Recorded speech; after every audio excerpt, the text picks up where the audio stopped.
प्रिय मित्रों और प्रिय छात्रों, जैसा कि आप जानते हैं हमारा 10th क्लास का चैप्टर नंबर 7 चल रहा है। 7 चैप्टर में हम एक्सरसाइज 7.2 तक करा चुके हैं।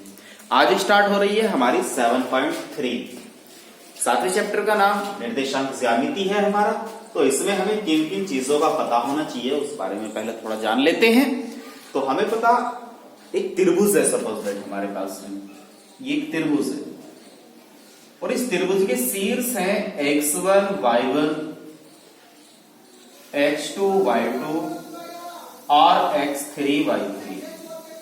और उसने कहा कि इस त्रिभुज का क्षेत्रफल ज्ञात करो। अब हमारे पास में भुजा नहीं है, त्रिभुज के केवल शीर्ष दिए हैं और उसने कहा इसका क्षेत्रफल ज्ञात करो। तो इस त्रिभुज का क्षेत्रफल ज्ञात करने के लिए जो हम फॉर्मूला अप्लाई करेंगे वो फॉर्मूला होगा, यदि त्रिभुज ABC है जिसके शीर्षों के निर्देशांक x1 y1 x2 y2 x3 y3 है, ये वाले शीर्ष हैं, तो उस त्रिभुज का क्षेत्रफल होगा 1/2 x1 y2 minus y3 plus x2 y3 minus y1 plus x3 y1 minus के y2। ये जो भी हमें शीर्ष दिए होंगे यहाँ पे पुट करेंगे, उनकी वैल्यू, हमारा आंसर आ जाएगा। क्लियर। अब यदि वो कह दे कि शीर्ष जो है वो संरेख हैं, बिंदु जो है वो क्या है, संरेख है, तो अगर किसी त्रिभुज के बिंदु संरेख होंगे तो याद रखना उस त्रिभुज का जो क्षेत्रफल होगा वो शून्य हो जाएगा। तो यहां पे नोट करके लिख देते हैं, कॉपी कर लेना। यदि बिंदु संरेख हैं, बिंदु क्या है, संरेख हैं।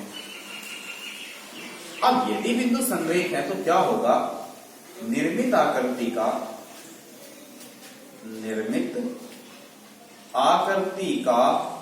जो निर्मित आकृति त्रिभुज ही तो बनेगा, त्रिभुज का क्षेत्रफल जो होगा वो क्या हो जाएगा, शून्य हो जाएगा। अब यदि त्रिभुज का क्षेत्रफल शून्य आ जाए, बिंदु तो हमें दिए होंगे, अब यदि उसका क्षेत्रफल शून्य आ जा तो हमें समझ जाना है कि हाँ वास्तव में ये बिंदु क्या थे, संरेख थे। दो टॉपिक आपको इसमें याद रखने हैं। यदि आप जानना चाहते हो ये फॉर्मूला बना कैसे है तो आप हमें कमेंट करके बताइए, हम इस फॉर्मूले को फिर सिद्ध करके बताएंगे ये फॉर्मूला बना कैसे है। अब चलते हैं हम इसकी एक्सरसाइज पे। एक छोटी सी बात और कर लेते हैं। यदि वो हमसे पूछ लेता है कि इस त्रिभुज का केंद्र क्या होगा। अब केंद्र ये नहीं कि हम मध्य बिंदु इस रेखा के और इस रेखा के मध्य बिंदु निकाल देंगे, नहीं। सपोज दैट ये जो केंद्र है वो G, ठीक है। तो त्रिभुज ABC का जो केंद्र का निर्देशांक होगा, केंद्र क्या है वहां पे G का जो निर्देशांक होगा वो होगा हमारे पास x1 x2 x3, x1 x2 x3 का योग बटे 3, फिर y1 y2 y3 y1 y2 y3 बटे 1। ये हमारा क्या हो जाएगा, त्रिभुज का क्षेत्रफल, वो केंद्रक हो जाएगा।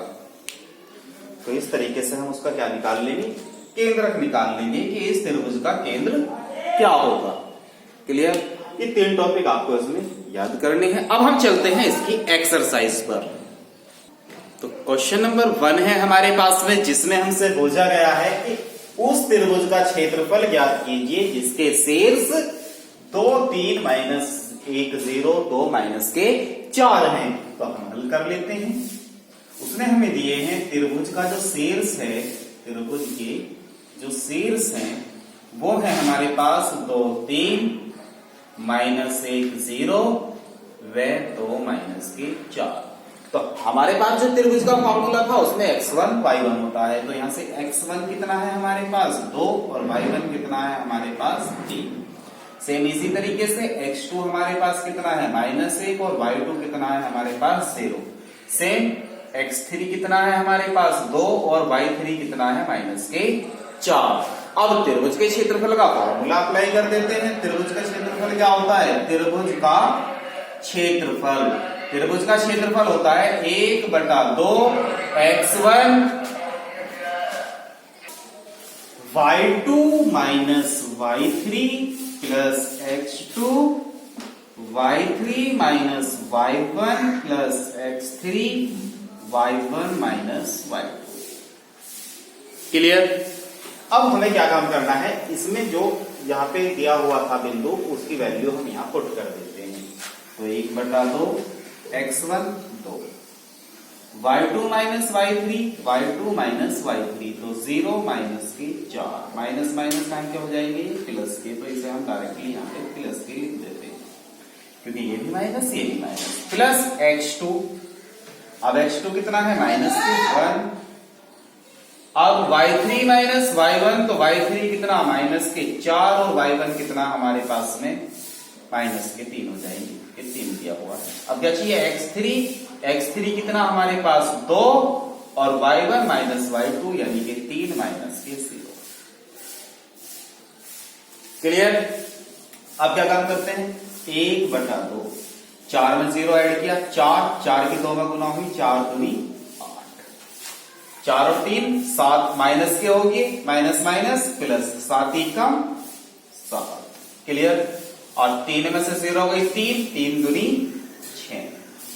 अब इन्हें क्या कर देते हैं जोड़ देते हैं तो 1/2 गुना में आया 8 और 7 15 15 और 6 21 और 21 ही कम 21/2। इसे लिखेंगे हम वर्ग मात्रक या इकाई। तो हमारा जो इस त्रिभुज का क्षेत्रफल है वो कितना है 21/2 वर्ग मात्रक है। चलते हैं दूसरे क्वेश्चन पर। क्वेश्चन नंबर 2 में हमें क्या कहा है, निम्न में हमें a का मान ज्ञात करना है और जो बिंदु है वो संरेख है। हमें बिंदु दिए हुए हैं तो हल कर लेते हैं। दिए गए बिंदु हमारे पास में है, दिए गए बिंदु ऐसे करके लिख लेते हैं हम 7 माइनस के 2 5 1 और 3 के। लेकिन ये बिंदु x1 y1 x2 y2 x3 y3 तो x1 है हमारे पास 7 y1 है हमारे पास 2 और जी x2 है हमारे पास 5 y2 है हमारे पास 1 और x3 है हमारे पास 3 और y3 है हमारे पास 1। अब संरेख वाली शर्त हमने पढ़ी थी कि संरेख यदि बिंदु है तो उस त्रिभुज का क्षेत्रफल क्या होगा 0 होगा। तो यहां पे लिखेंगे क्योंकि तीनों बिंदु क्या है, तीनों बिंदु संरेखी हैं, संरेखी हैं इसलिए बने त्रिभुज का जो क्षेत्रफल है वो क्या होगा 0 होगा। क्लियर। यहां पे लिख दिया हमने बने त्रिभुज का क्षेत्रफल क्या होगा 0 होगा। अब बने त्रिभुज का क्षेत्रफल 0 होगा तो त्रिभुज का क्षेत्रफल को किसके इक्वल रख दो 0 के इक्वल रख देते हैं। तो त्रिभुज का क्षेत्रफल क्या होता है 1/2 x1 y2 minus y3 plus x2 y3 minus y1 plus x3 y1 minus y2 और इक्वल किसके रख दो 0 के। क्लियर। अब ये 1/2 उधर कहां चला जाएगा 0 में, तो ये तो आ गया जी 0 में। तो यहाँ पे बचा हमारे पास x1 का मान कितना 7 y2 का मान 1 y3 का मान k x2 का मान हमारे पास 5 y3 का मान k y1 का मान -2 माइनस माइनस क्या होगी प्लस x3 का मान 3 y1 का मान -2 और y2 का मान हमारे पास 1 बराबर में कितना 0। 1/2 कहां चला गया 0 में चला गया। 7 की गुना करी 7 की कम 7 7 की के में करेंगे तो 7 के प्लस 5 की के में करी 5 के 5 दूनी 10 प्लस 2 और 1 3 माइनस के 3 दिया 9 प्लस माइनस माइनस माइनस के 9 बराबर में कितना हमारे पास 0। अब 7 में से 5 के गए तो ये बचे माइनस के 2 के और 10 में से 9 गए ये बचा 1 और यहाँ पे कितने 7 बराबर में कितना 0। 7 और 1 कितने होंगे 8 तो -2 के बराबर होंगे -8 2 चौक 8 तो k का मान कितना होगा जी k का मान 4 होगा। चलते हैं हम इसके क्वेश्चन नंबर 3 पर। तो क्वेश्चन नंबर 3 में हमसे इसने क्या कहा है शीर्ष 0 -1 2 1 और 0 3 वाले त्रिभुज की भुजाओं। एक त्रिभुज है हमारे पास में, एक त्रिभुज बना लेते हैं जी। ये हमारे पास एक त्रिभुज है जिसके शीर्ष है 0 -1 और 2 1 और 0 3 क्लियर है जी। अब उसने कहा त्रिभुज की भुजाओं के मध्य बिंदु, अब इनके मध्य बिंदु, सपोज दैट इस रेखा का मध्य बिंदु ये है, इसका मध्य बिंदु ये है और इसका मध्य बिंदु ये है। इसके नाम दे देते हैं हम, इसका नाम तो रख लेते हैं ए बी सी, इसका नाम रख लेते हैं डी ई एफ। क्लियर। तो मध्य बिंदु से बनने वाले त्रिभुज का क्षेत्रफल ज्ञात करो। तो यहां से जो हम इसका मध्य बिंदु निकालेंगे तो वहां से जो हमें त्रिभुज मिलेगा उसका हमें क्या फाइंड करना है, क्षेत्रफल ज्ञात करना है। तो हमें क्या काम करना चाहिए, पहले ये मध्य बिंदु निकालने ले चाहिए।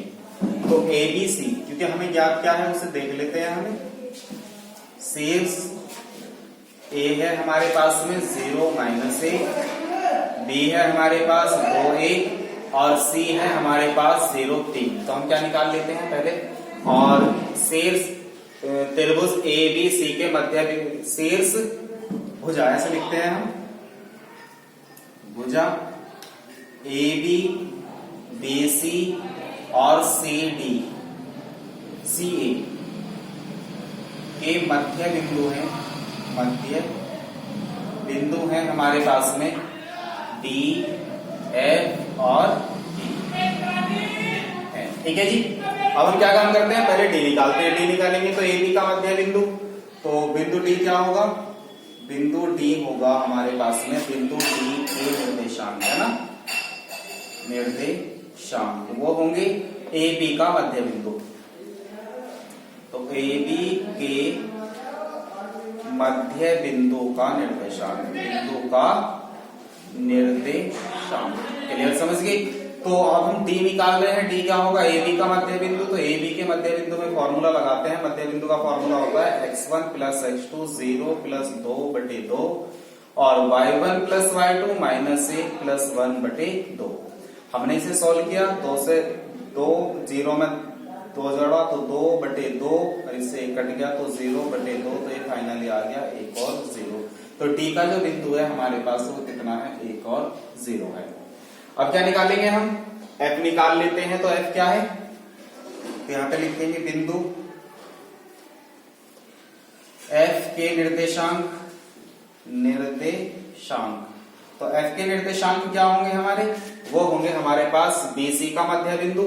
तो बीसी के मध्य बिंदु के निर्देशांक में हम फॉर्मूला लगा देते हैं x1 + x2 यानी कि 2 + 0/2 1 + 3/2। तो 2 से एक बार कटेगा तो 1 आएगा, 3 और 1 4, 2 से भाग देंगे तो कितना आएगा, 2 आएगा। तो ये वाले कितना आ गया हमारे पास, 1 और 2 आ गया। अब हम निकाल लेते हैं बिंदु ए। तो इसे लिखेंगे हम बिंदु ई के निर्देशांक, निर्देशांक। तो बिंदु ई के निर्देशांक क्या होंगे, बिंदु ई के निर्देशांक होंगे एसी का मध्य बिंदु का निर्देशांक, और एसी का मध्य बिंदु का निर्देशांक x1 + x2 एसी में लगाओगे तो 0 + 0/2 और y1 + y2 यानी कि -1 + 3/2। क्लियर। तो ये बना 0, 3 में से 1 गया 2, 2 से भाग दिया तो 1। तो ये आ गया जी अभी हमारे पास में त्रिभुज के निर्देशांक यानी कि 0 - 1। क्लियर है। अब हमें क्या देखना है, इससे हमें क्षेत्रफल का फॉर्मूला अप्लाई करना है। अब हमें निकालना क्या है, इसका क्षेत्रफल। तो हम क्या काम करेंगे, हमें तो क्षेत्रफल ज्ञात करना है, क्योंकि तो क्षेत्रफल ज्ञात करने के लिए हमें क्या क्या होना चाहिए। तो सबसे पहले उसने कहा था बिंदुओं से बने त्रिभुज का क्षेत्रफल ज्ञात करो, यानी कि DEF का हमें क्षेत्रफल निकालना है।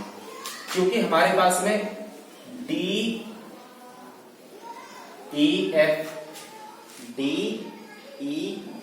और F के जो निर्देशांक हैं, DEF के निर्देशांक जो है हमारे पास वो है हमारे पास D के निर्देशांक 1 0 और E के निर्देशांक हमारे पास 0 1 और F के निर्देशांक हमारे पास 1 2। तो 1 2 हम यहां से ले लेते हैं। अब हमें निकालना है, तो DEF का क्षेत्रफल निकाल लेते हैं। तो त्रिभुज यहाँ पे लिखेंगे त्रिभुज DEF का क्षेत्रफल, त्रिभुज DEF का क्षेत्रफल। तो क्षेत्रफल क्या होता है, 1/2 x1 y2 - y3। तो x1 कितना है हमारे पास में 1, अब y2 - y3 तो y2 कितना है 1 - y3 कितना है हमारे पास 2। फिर चिन्ह कहीं का आता है प्लस का, x2 कितना है 0 अब फिर आता है हमारे पास में y3 माइनस y1, तो y3 कितना है हमारे पास में 2 और y1 कितना है हमारे पास में 0। इसके बाद x3 यहाँ पे आ गया, फिर क्या आता है y1 माइनस y2, तो y1 कितना है हमारे पास में 0 और y2 कितना है हमारे पास 1। तो इसे देख लेते हैं कितना आता है 1/2, 2 में से 1 गया, 1 माइनस का 1 की गुना करी माइनस 1 बचा, ये 0 हो गया, ठीक है। और 1 ही कम 1, 1 और 1 कितना हो गया माइनस के 2/2, 2 से भाग दिया कितना आ गया 1। क्षेत्रफल कभी माइनस में नहीं होता तो इसे हम प्लस में लिखेंगे, 1 मात्रा वर्ग मात्रा, सॉरी वर्ग मात्रा। तो हमारा जो त्रिभुज बना था उसका हम क्षेत्रफल क्या कर चुके, ज्ञात कर चुके। फिर क्या कहा उसने, फिर कहा उसने कि इस क्षेत्रफल का दिए हुए त्रिभुज, अब ये जो त्रिभुज दिया हुआ था इसके क्षेत्रफल से अनुपात ज्ञात करो, यानी कि अब हमें ABC का क्षेत्रफल भी ज्ञात करना पड़ेगा। तो यहां तक कब आप क्वेश्चन समझ गए। तो यहाँ के बाद में हम इधर से क्या कर लेते हैं, तो क्लियर कर लेते हैं। ये लो जी, अब हमें क्या काम करना है, अब हमें यहां से क्वेश्चन सोल्व करना। इस त्रिभुज का दिए हुए त्रिभुज के क्षेत्रफल से अनुपात ज्ञात कीजिए। दिया हुआ क्षेत्रफल क्या था ABC, तो ABC के निर्देशांक क्या है, ABC के निर्देशांक, त्रिभुज ऐसे लिख लेते हैं, त्रिभुज ABC के निर्देशांक, शीर्ष के निर्देशांक, शीर्षों के निर्देशांक, निर्देशांक हमारे पास में है 0 माइनस 1 और 2 1 और 0 3। तो इसका क्या निकालना होगा हमें क्षेत्रफल, तो त्रिभुज ABC का क्षेत्रफल, तो इसका क्षेत्रफल क्या होगा वही 1/2 x1, x1 कितना 0, y2 minus y3, y2 1, y3 कितना हमारे पास में 3 माइनस x2, वो सॉरी प्लस x2, x2 कितना है 2, फिर क्या आता है y3 माइनस y1, तो y3 कितना है हमारे पास में 3 और y1 कितना माइनस के 1, माइनस माइनस क्या हो गया प्लस x3 कितना है 0। फिर फॉर्मूला y1 माइनस y3, तो y1 कितना है माइनस के 1, सॉरी y1 माइनस y2 और y2 कितना है 1। क्लियर, 1/2 आप यहाँ पे फॉर्मूला वर्क करके सोल्व कर सकते हो, यदि डायरेक्ट ना हो तो जैसे डायरेक्ट कर दो, नहीं हो रहा तो फॉर्मूला लगाना 1/2 x1, फिर उसके क्वांटिटी इस तरीके से रख देना। ये क्या बनेगा हमारा 0, क्योंकि गुना 0 में करेंगे तो 0 आएगा, 3 और 1 4, 4 दूनी कितना होता है 8 और 0 की गुना करेंगे कितना बनेगा 0। यहाँ पे कितना 8, 2 से भाग देंगे 8 को, क्योंकि ये बनेगा 8/2, 2 चौक 8, तो ये कितना आ गया 4 वर्ग इकाई या मात्रा। क्लियर, अब हमें क्या चाहिए था, इन दोनों त्रिभुजों का अनुपात चाहिए था, तो अनुपात निकालना हमें, तो त्रिभुजों का अनुपात, त्रिभुजों का अनुपात, तो अनुपात निकालने के लिए क्या काम करेंगे, त्रिभुज ADE का क्षेत्रफल, त्रिभुज ADE का क्षेत्रफल बटे त्रिभुज ABC का क्षेत्रफल, तो त्रिभुज ABC, तो सॉरी D था ना, तो DEF का क्षेत्रफल, DEF का क्षेत्रफल बटे ABC का क्षेत्रफल। अब देखा हमने DEF का क्षेत्रफल कितना आया था 1 और इसका कितना आया 4, तो इसका अनुपात बन गया 1/4। मिलते हैं हम आपसे नेक्स्ट क्वेश्चन के साथ।